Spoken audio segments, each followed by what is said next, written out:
النهارده هنعمل مع بعض حلا بارد مكوناته اقتصاديه جدا وطعمه بجد في منتهى الجمال. شكله كده ما يتعملش غير في الفنادق او في الاماكن الفخمه، لكن هقولك ازاي تعمليه في البيت بكل سهوله.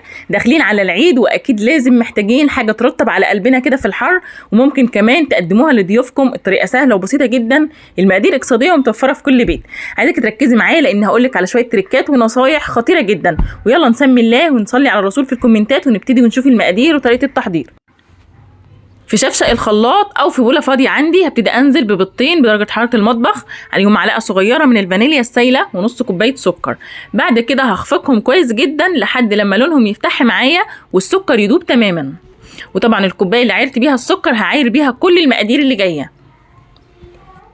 بعد ما خفقت البيض بتاعي كويس جدا هبتدي انزل عليه بمعلقه ونص كبار من الكاكاو الخام الغير محلى، ولازم تنخليه بالشكل ده. هضيف كمان نص كوبايه من الزيت ونص كوبايه من الحليب، ذره ملح ونص معلقه كبيره من البيكنج باودر، وهضيف كوبايه واحده من الدقيق متعدد الاستخدامات. زي ما قلت لكم الكوبايه اللي عايرنا بيها نعاير بيها كل المقادير. وبكده احنا بنعمل اول طبقه من الحلا البارد اللي انتوا شفتوه معايا ده، وهو ده قوام الكيكه. الفرن بتاعنا لازم يكون متشغل مسبقا على اقل درجه حراره.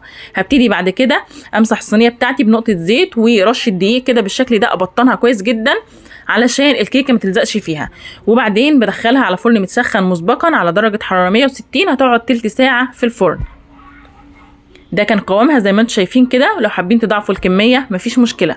بعد ما نزلت بيها ابتدي اسوي السطح بتاعها واخبطها خبطتين كده وادخلها على طول في الرف الوسطاني على درجه حراره 160 لمده تلت ساعه. لو بعد تلت ساعه لقيتيها لسه ما استوتش سيبيها مفيش مشكله، دقيقتين كده ولا حاجه.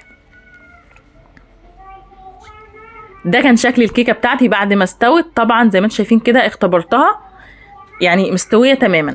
هقلبها لانها كانت عامله قبه كده، انا عايزه السطح بتاعها يكون متساوي تماما.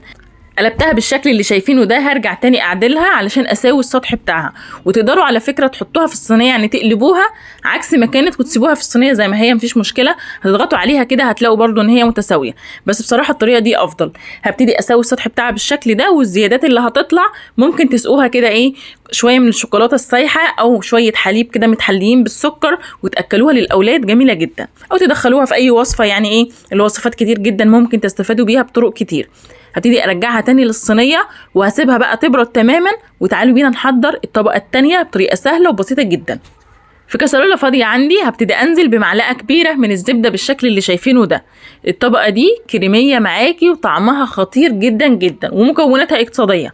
هنحتاج لمعلقه كبيره من الدقيق ومعلقه كبيره من النشا. تمام. هبتدي انزل بيهم على الزبده وهقلب لحد لما اشم ان ريحه الدقيق استوت معايا تماما. لو حسيتوا ان هي محتاجه زبده زودوا كمان معلقه مثلا او مكعب صغير. انا زودت قطعه زبده صغيره زي ما انتم شايفين كده. هبتدي انزل بقى بكوبايتين من الحليب او نص لتر من الحليب. نص لتر ده اللي هو عباره عن كوبايتين من كوبايه العصير، او ممكن كوبايتين ونص من كوبايات الشاي اللي هي ال 250 مللي. هنزل بالحليب بتاعي بالتدريج علشان ما يكتلش معايا لحد لما اوصل للقوام المطلوب. طبعا هنحتاج ليه نص كوبايه من السكر بكوبايه الشاي برضو، او مثلا 4 معالق بس من السكر. وهبتدي اخفق بالمضرب بتاعي بالشكل ده لحد لما الخليط ده يستوي معايا. وهعرف منين ان هو استوى؟ لما يبتدي يبقبق كده. ضيفي له بقى معلقه قشطه كده ومكعب من الشوكولاته، بجد هيكون طعمه في منتهى الجمال، خطير جدا، يتاكل لوحده وتقدروا تقدموه كحلا بارد لوحده. بس لو مش حابين تعملوا طبقه الكيكه في الاخر خالص هنضيف باكت كده او ظرف من الفانيليا البودر، او ممكن معلقه صغيره من الفانيليا السايله. وهنبتدي نرفعهم من على النار، وهبتدي على طول اسيبهم بس يبردوا لمده دقيقه كده ولا دقيقتين، وابتدي اصبه على الكيكه. بس لازم تكون الكيكه بردت تماما.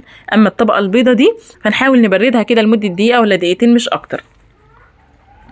هسوي السطح بتاعها زي ما انتم شايفين كده باي حاجه، بمعلقه بقى، باي حاجه عندك تقدري تساوي السطح بتاعها.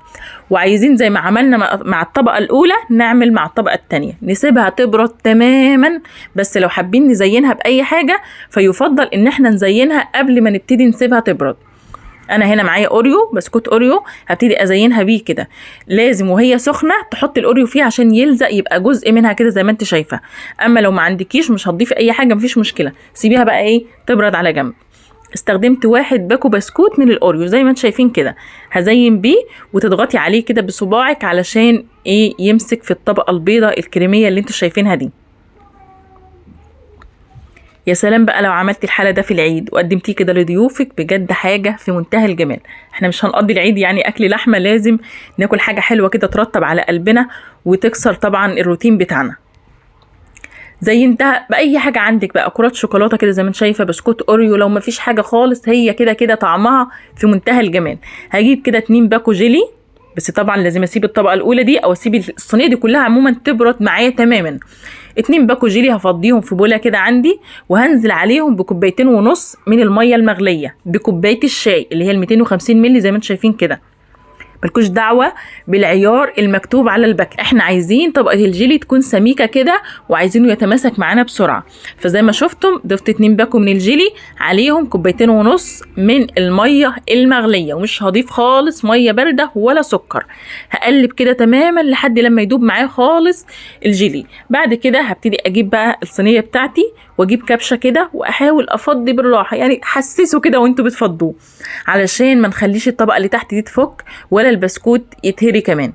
اول ما الطبقه دي تنزل عليه بالراحه كده هتلاقي مثلا ايه ان البسكوت ممكن لو انت بقى مسبتهاش تبرد تماما هتلاقي البسكوت بدا يرفع معاكي ويعوم على وش الجيلي كده. فعلشان كده انا نصحتكم ان انتوا تسيبوا الطبقه الاولانيه دي والتانيه يبردوا معاكي تماما. بعد ما فضيناه بالشكل ده هندخله التلاجة لمدة 4 ساعات او لحد ما يتماسك معاكي. شفت سهولة اكتر من كده؟ سهل جدا جدا.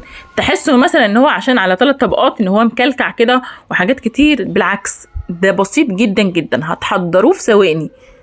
بعد ما يطلع بقى معاكي ابداي قطعيه كده بالسكينة وابداي قدميه قطع كده في اطباق، بجد شكله خطير. الشكل لوحده يعني كفيل ان هو يشبعك. هتاكلي بقى منه كده لما تشبعي، بجد ميكس الطبقات ده خطير جدا، طعمه لذيذ قوي قوي قوي واقتصادي زي ما انتم شايفين. طبعا في العيد قدموه بقى لضيوفكم، هيشرفكم بجد. يا رب تكون الوصفه عجبتكم. لو عجبتكم فحطوا لايك للفيديو علشان يترفع والناس كلها تقدر تشوف الوصفه الاقتصاديه المميزه دي وكمان يفرحوا بيها في العيد زيكم. ويا ريت اللي بيشوفني لاول مره ينزل حالا يشرفني بالاشتراك في القناه. هتلاقوا كلمه اشتراك مكتوبه باللون الاحمر تحت الفيديو، اضغطوا عليها وفعلوا زر الجرس اللي جنبها على الكل علشان تقدروا تشوفوا كل الافكار والوصفات اللي بنزلها يوميا اول باول. شيروا الفيديو لو حابين، وان شاء الله اشوفكم في فيديو جديد ووصفه جديده. مع السلامه.